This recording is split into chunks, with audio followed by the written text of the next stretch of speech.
कहानी जंगल का रहस्यमय फूल।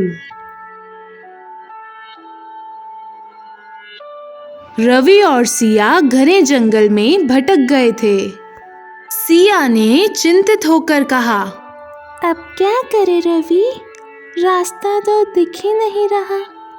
रवि ने चारों ओर देखा और कहा, हमें शांत रहकर कोई संकेत ढूंढना चाहिए। तभी उन्हें एक अजीब सा फूल दिखाई दिया जो हल्की रोशनी में चमक रहा था।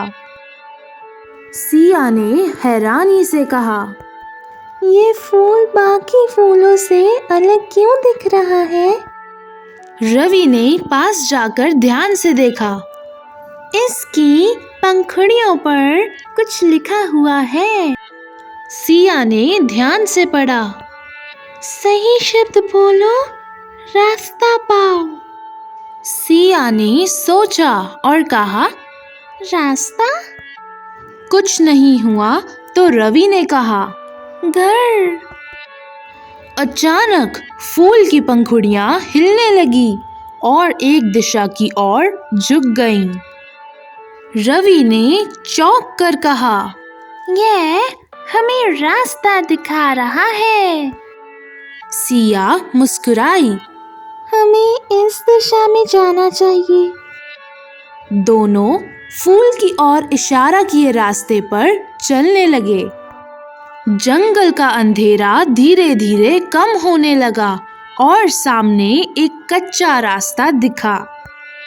रवि ने राहत की सांस लेते हुए कहा, हम सही दिशा में आ गए हैं। सिया ने फूल की ओर देखा और कहा, ये साधारण फूल नहीं था, यह हमारी परीक्षा थी। रवि ने सिर हिलाया।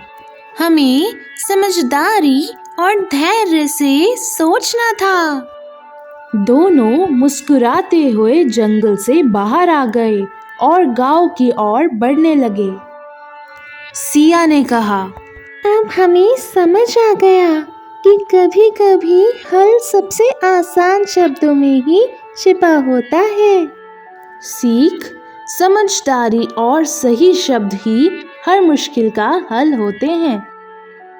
ऐसे ही और मज़ेदार कहानियाँ सुनने के लिए हमारे चैनल कहानियों का जादू को सब्सक्राइब कीजिए, इस वीडियो को लाइक कीजिए और ज़्यादा से ज़्यादा शेयर कीजिए।